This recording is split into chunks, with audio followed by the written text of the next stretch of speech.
Welcome everybody to Fergo and the Freak. My name is the Glorious League Freak. This is episode 179 and I am joined by Julie from rugbyleaguemums.com. How are you, Julie? I'm good. How are you, Freaky? I'm pretty good. Now, we just watched a massive victory by the Sydney Roosters over the Brisbane Broncos in Brisbane. The Roosters won 59 points to nil. It is the first time that the Broncos have been kept to nil at home. It's their biggest loss of all time. The Roosters scored 10 tries. Kyle Flanagan kicked 9 of 10 conversions. Luke Keary kicked a field goal in the 39th minute. It was 29-0 at half time. And the big stat was that the Roosters had possession for 64% of the game. Now, the Broncos were absolutely terrible in this match, and they had a lot of players out, but this felt like the sort of game that gets a coach right in the hot seat, didn't it? Yeah, it was an absolutely terrible game. I don't know what's happened to the Broncos. This isn't the Broncos that I knew. And it's not like they don't have talent, though. Like, they've got so much talent, and there's a lot of it's young talent, but I think a professional team should not give up nearly 60 points a game in the NRL. Yeah, this seemed like not even like a B team playing it or even a reserve grade. It seemed like, I don't know, park footy being played against professionals. It really did, yeah. It was like they were taking on a much higher level of opponent that they had no right to be out there with. And the crazy thing was, it was basically from kickoff. There was no point where the Broncos looked like they were in this match, and you've got to wonder whether this will be the start of Anthony Seibold being pushed out at the Brisbane Broncos, because his record as Broncos coach is terrible. He's only won 43% of his matches as the Brisbane Broncos coach. And that's outrageous, especially considering how much money they're paying him and how hard they worked to get him from South Sydney. Yeah, it's absolutely terrible. It was a horrible game to watch. I don't even know why I watched it. I was watching it in and out because it was that bad. Yeah. But like, speaking of like the Broncos under Seibold, mm-hmm. Like before Seibold, the Broncos had conceded 50 points in a game 5 times in the past 30 years. Mm-hmm. But under Seibold, the Broncos have conceded 50 plus points in a game twice in 9 months. Wow, that's unbelievable. I didn't know that stat. That's unbelievable. Yeah, and another stat, pre-Seibold, Broncos have been kept scoreless 11 times in 30 years. Mm-hmm. Under Seibold, Broncos have been kept scoreless twice in 9 months. Wow. It's just not good enough. And especially considering some of the talent he has there, he's just not getting these players up for these contests. If you were the Brisbane Broncos, would you look to keep him at the moment, or would you look to get rid of him as quickly as possible? I'm not a fan of getting rid of coaches. Yeah. But I'd get rid of him. He's terrible. I hate saying that about anybody in anybody's job, but the Broncos that I knew were a force to be reckoned with. Mm-hmm. These Broncos, they're no better than the Titans. They're like on the same level. Yeah, they feel as though they've got some really good players, but you can break them. And that's what the Roosters did really early on in this game. And the Roosters basically did what they wanted to, which was unbelievable. It was a good performance by the Roosters, but the Roosters haven't been setting the world on fire up until this game. It's not like we're saying, oh, man, the Roosters, they're in red hot form and they just went through them so easy. Like, they just seemed to do it pretty easy. Yeah, and hadn't the Roosters lost their first 2 games of the season? And and then they had a massive break. Everyone should be starting fresh again. There's no reason for the Broncos to be playing the way that they are. Exactly. Well, This loss drops the Broncos to 10th place on the ladder.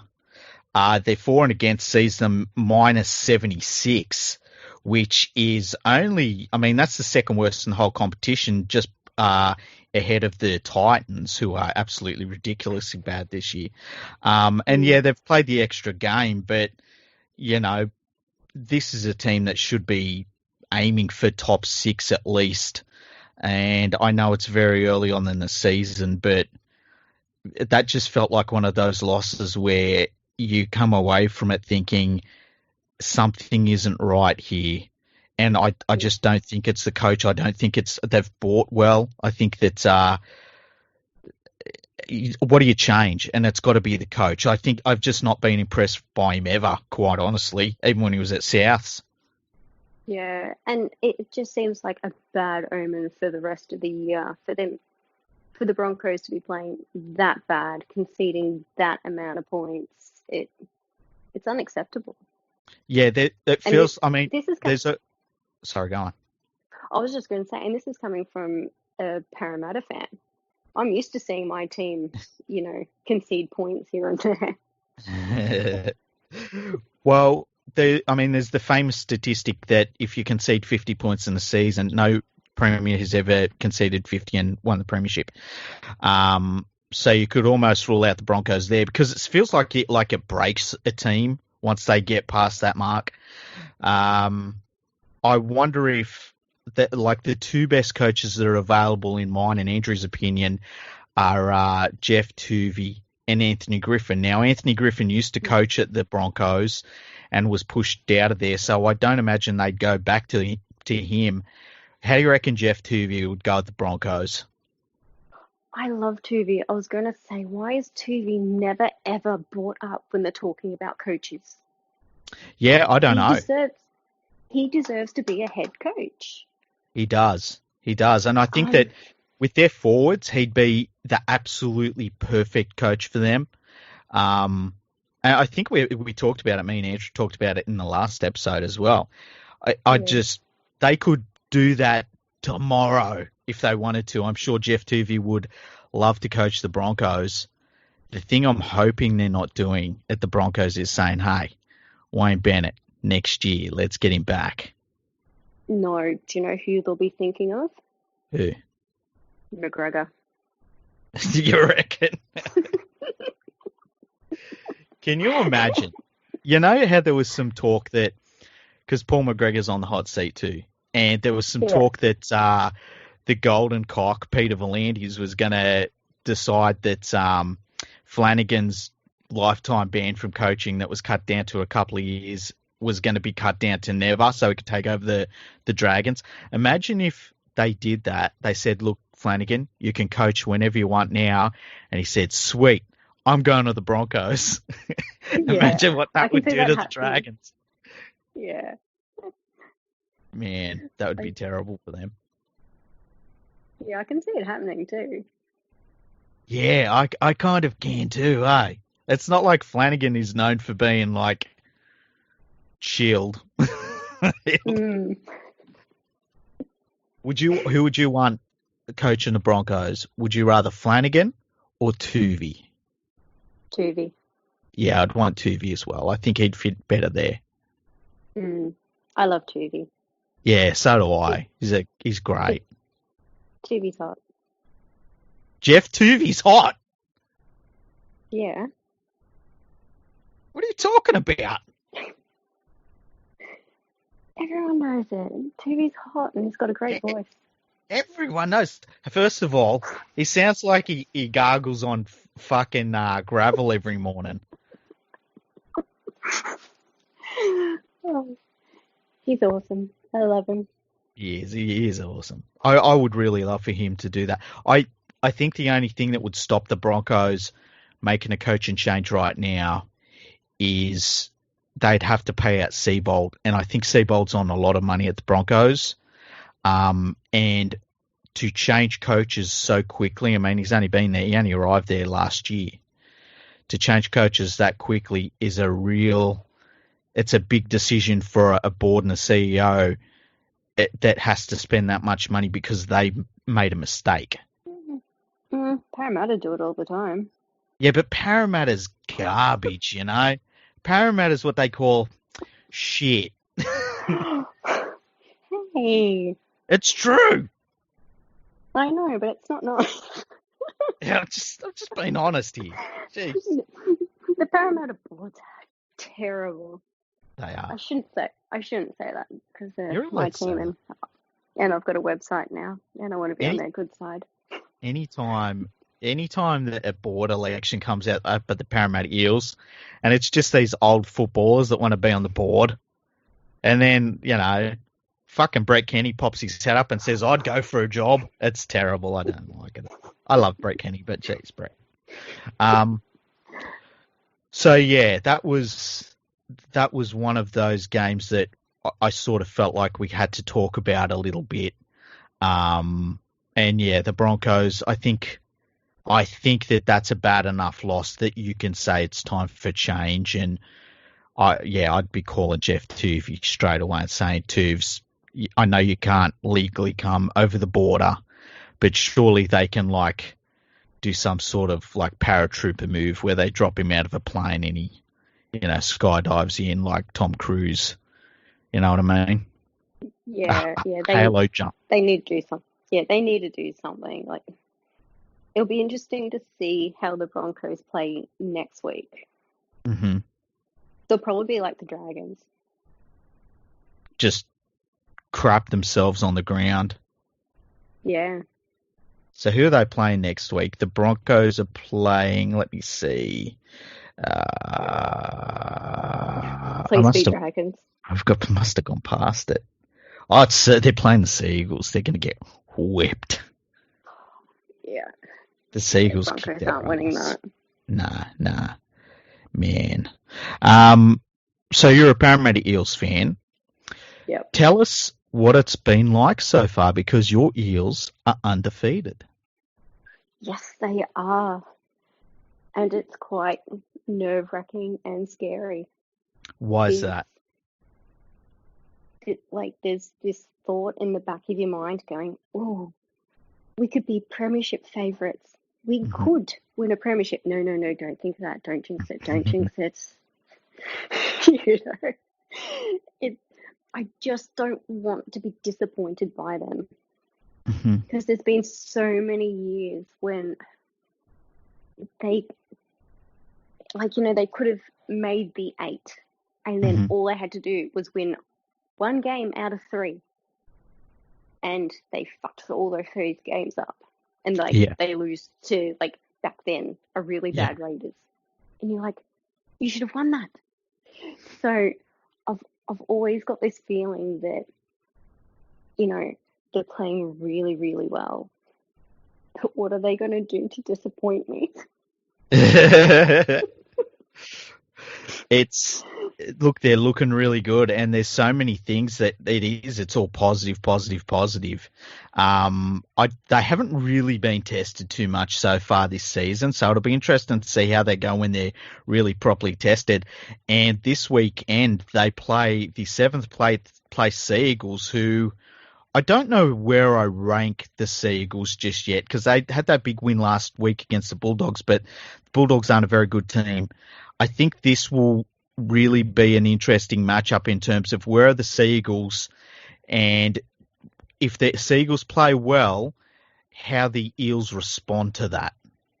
Yeah, it will be interesting to see the Eels play, you know, slightly more competitive teams and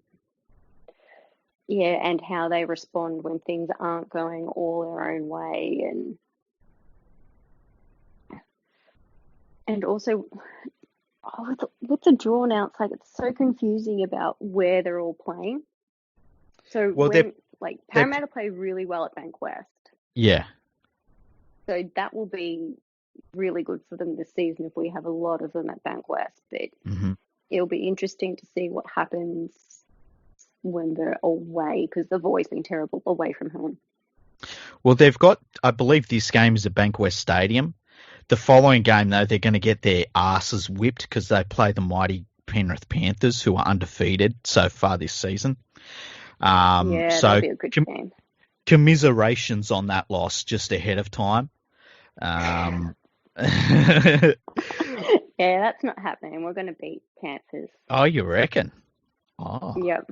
fucking little misconfidence over here. Yeah. It doesn't matter that I worked out that the Panthers are the world club champions. Mm-hmm. Parramatta's still going to beat Panthers.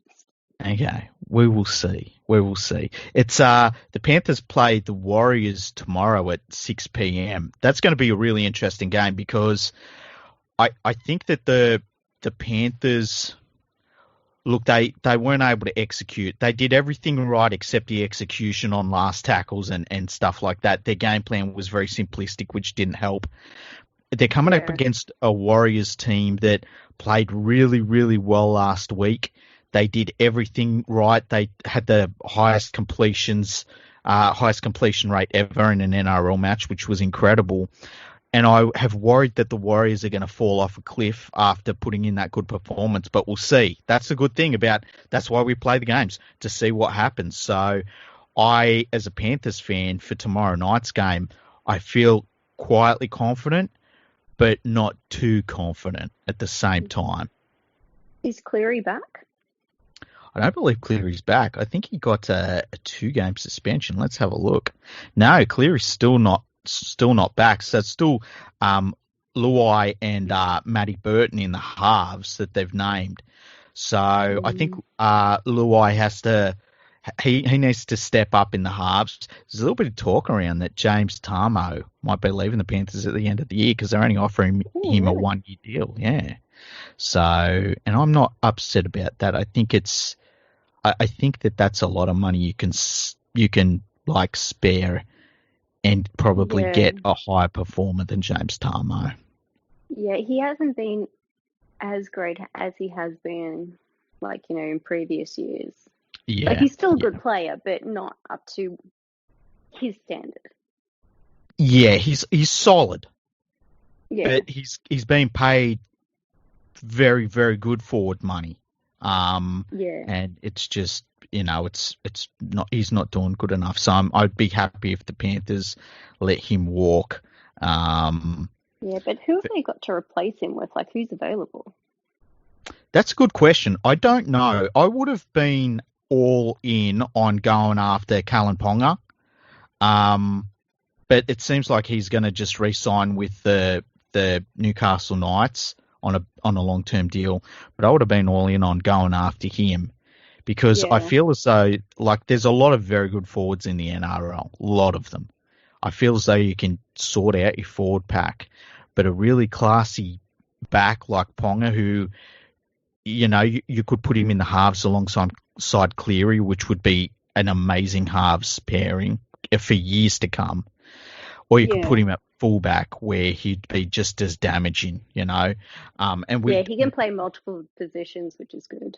Yeah. And the thing about him too is that, we at Penrith, we haven't had a really good attack and fullback for quite some time.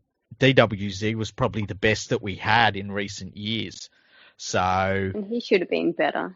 I was like, I feel like I'm being negative.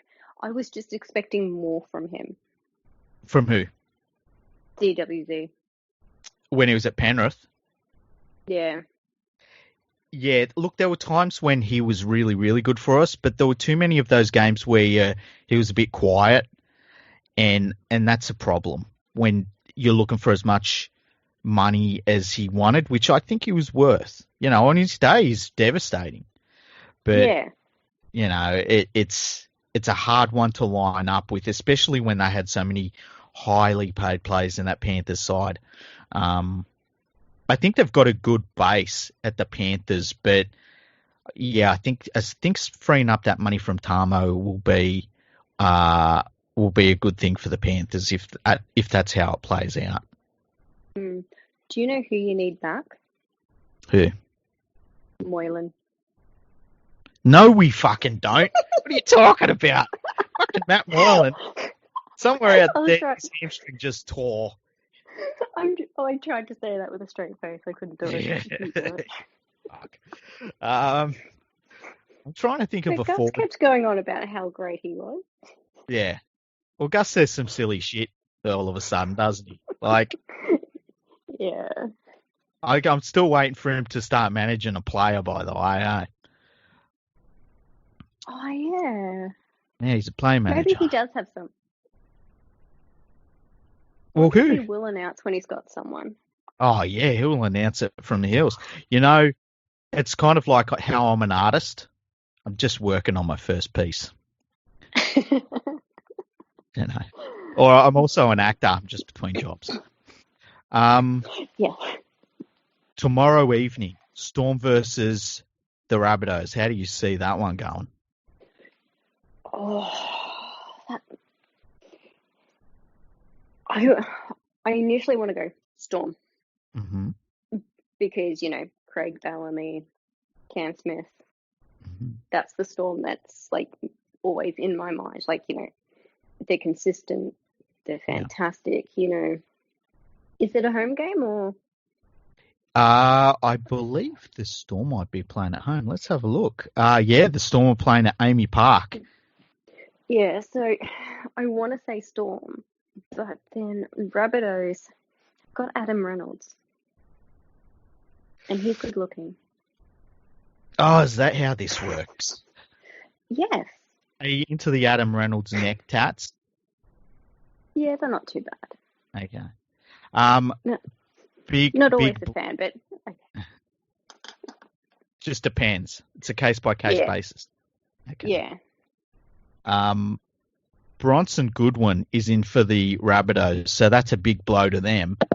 I kind of expect the Storm to absolutely belt the Rabbitohs in this one. I think that after last week's performance, the Storm will be they'll be geared up for a big performance. Yeah, it is really hard to say. Like Rabbitohs, it has to be Storm to win. Otherwise, can you imagine the spray from Bellamy? You'll be able to hear it from all the states. You'll be able to hear it down there in South Australia. Yeah. So who do you think's going to win between your Eels and the Seagulls at Bankwest Stadium, 5:30 Saturday afternoon? Eels. We've got Mitch Moses. Yeah, well, Will Smith is into the side. David Gow is into the side. George Jennings.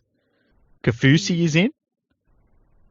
Yeah, but remember, that's Mitch all Moses I want. is good looking. Yeah, that's an good bench, by the way. Anyone listening? I don't, look, Mitch Moses isn't my type, all right? That's not what you were saying earlier. What I was saying earlier is between you and me, okay? I said that in confidence to you.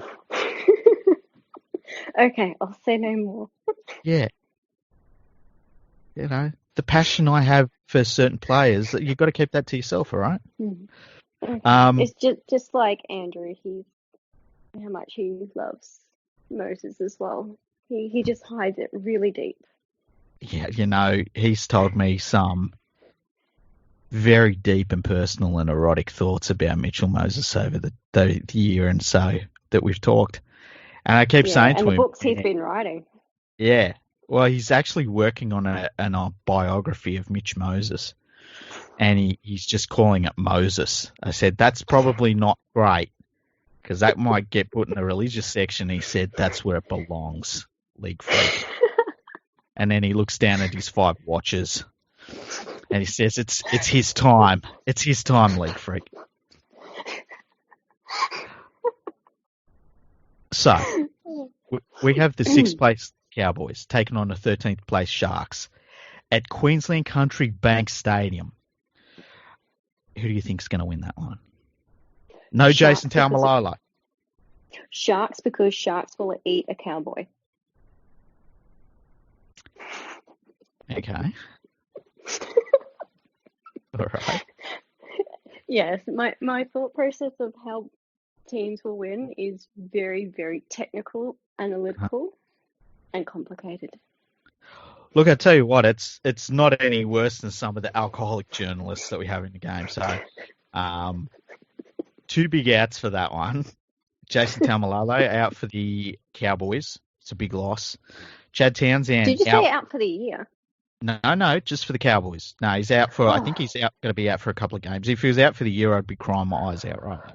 Oh, you just gave me a heart attack. I'm like, what did I miss in the last day? Oh. No, he's got a bit of a bone bruise. He'll be fine. Okay. Chad My Townsend. heart's settling down. Excellent. Chad Townsend, he is out for the Sharks, and so their halves pairing is Matt Moylan and Sean Johnson. Oh, God. Yeah, that's pretty fun. Oh, goodness. Oh. So in that regard, I can't help but go for the Sharks, for the Cowboys. What do you reckon? Yeah, I'm saying that Moylan. Yeah. Cowboys should win. They should. They should, but I'll try and stick with my Sharks will eat a Cowboy. Okay. So yeah. Raiders versus Knights.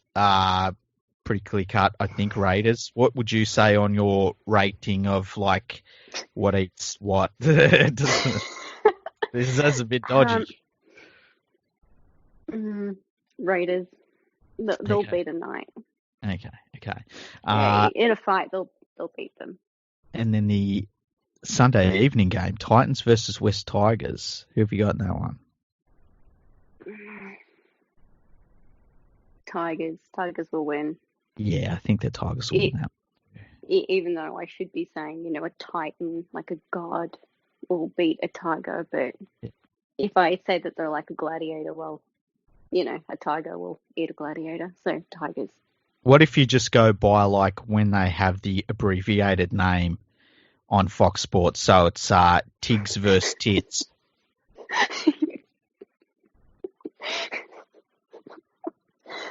Oh, it's hard to say no to tits, isn't it? I reckon, eh? Tigs. Tigs, yeah. Okay, so Monday night, we've got the blockbuster between the Bulldogs and the Dragons. Who have you got in that one? Dragons. Oh, I kind of think they're both crap, but Dragons, Mary has to prove something. Yep. Otherwise, he'll be gone. I don't think he'll be gone until the end of the year because of the money and everything. But I can give people the kiss of death, so there we go. McGregor's gone. Yeah, he's gone. Maybe you should ask for an interview with him. Then he's really gone. Yeah, I got rid of half the refs, didn't I? Yeah. You know what? There's part of me with the Dragons that feels like they already feel like this season's a write-off. They're not 100% happy with their team. And if they just go through to the end of this year, which is already a financial disaster for everyone anyway, might as well just, keep that ball rolling. If they just get through to the end of the year, they'll have to pay him out less, and then they can get rid of him and a few people within the club in terms of the recruitment and stuff side of it, and maybe do a clean out at the end of the year rather than doing it bit by bit and it being disruptive for too long. You know what I mean? Yeah, but who would want to take over Dragons? I like Tuvey. Look, I like Tuvey too. I think Griffin would be fantastic for them. Just get them back on track and playing some solid footy. They're the two standouts for me. Not Barrett? Definitely not Trent Barrett. Trent Barrett. Yeah, look, if they can get him away from Penrith, please take him. But yeah, Trent Barrett's terrible. Yeah. What about Fittler? Look, I thought Brad Fittler did pretty well when he coached the Roosters. I don't ever remember that happening. Did that ever happen in the last 10 years? He took him over at a rough point, and look, he didn't have any massive, awesome success with them, but he's a different sort of coach. He's very laid back. And I think one of the problems that he had when he did take over the Roosters side, he was a bit young, and so he was still part of the player demographic. Whereas I think now it might be a little bit different, and he might be able to have that distance, which I think all good coaches need. There needs to be that line that I'm the coach, you're the player. and there needs to be that structure in place. It can't all be like, oh, we're all mates and yeah, let's go out together and stuff like that. So look, I think that it would be cool to see him get another job, but if I'm the Dragons, I don't know that I roll the dice on Brad Fittler when I can get a sure thing in a Tuvia or in a Griffin. Yeah, I agree. But in saying that, like, saying like how you need some distance between, like, when Brad Fittler was a coach, I think the exception to that rule would be Cam Smith. I think he could do it. I would agree with you, yeah. But at the same time, like a lot of people feel as though he's going to be a really good coach. I do too. I think if Cameron Smith decided he wanted to be an NRL coach, he'd be great at it. If he wanted to be a commentator, he'd be great at it. If he decided, look, one day I'm going to run the NRL, I think he would get there and be great at it. Yeah. I still think that you need to. Yeah, one of the things that people underestimate is being able to be a man manager, I think. And I think that even though Cameron Smith, I mean, he's nearly 40 now. He's getting towards his 40s. I still think you need those extra years beyond that to be a really properly good man manager for most people anyway. Some people can do it younger. But I think if I was talking to Cam Smith and he said, look, I can go into coaching straight away. I've been offered a deal by the Titans. I become their coach next year. If I retire this year, I become their coach. I'm going to do it. I would say to him, have that break, work under Bellamy, and then go to a few different places and check out the different ideas that are going on and stuff. And that's what I would do, because I think that it's as much about tactically you can be great and stuff. And there's the other thing too, a great player sometimes has problems being a great coach as well. We've seen that a lot of times before. But I think he'll be a great coach one day. I really do. And another criteria I think that every coach should have to do to become a coach is I think they should have to do a bit of refereeing. It wouldn't be the worst thing in the world, would it? Yeah, so then at least then, I don't care if they've played the game as a player, get them to do a bit of reffing, so then they get the understanding of that side of the game as well. And then I reckon a lot of coaches, their attitudes towards refs and rules and everything like that would change quite a bit. Oh, 100%. Even if you said to them, look, you've got to referee, what amounts to a full season in the lower grades. Like, they're not going to become an NRL referee, obviously. But yeah, refereeing at a certain level in the lower grades, and you've got to do like even 20 games all up or something. Yeah, just do a bit of work experience. Yeah, that would be massive in terms of the way they looked at referees. Yeah, there you go, Blandies. There's an idea for you. Yeah, add that to your list. Well, that's been a good episode. I've enjoyed that. Yeah, so did I. Tell us about your website. It's called rugbyleaguemums.com, and it's a site that helps predominantly mums and people who are new to the game learn all about it. Excellent. It's a fantastic website. Some really good articles have been posted on there and a lot of great information too. Thank you. And hopefully there'll be a bit more coming up soon. Yeah, that's what she said. Now, you've also got a Twitter feed for Rugby League Mums. What is the Twitter feed name? It is at RL Mums. Mm-hmm.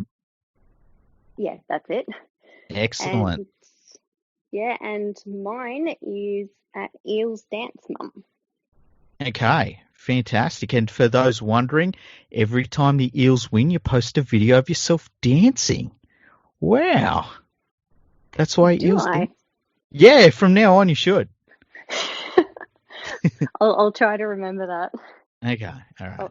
I'll try and get a Parramatta Eels cheerleader's costume and start doing a cheerleading dance in that.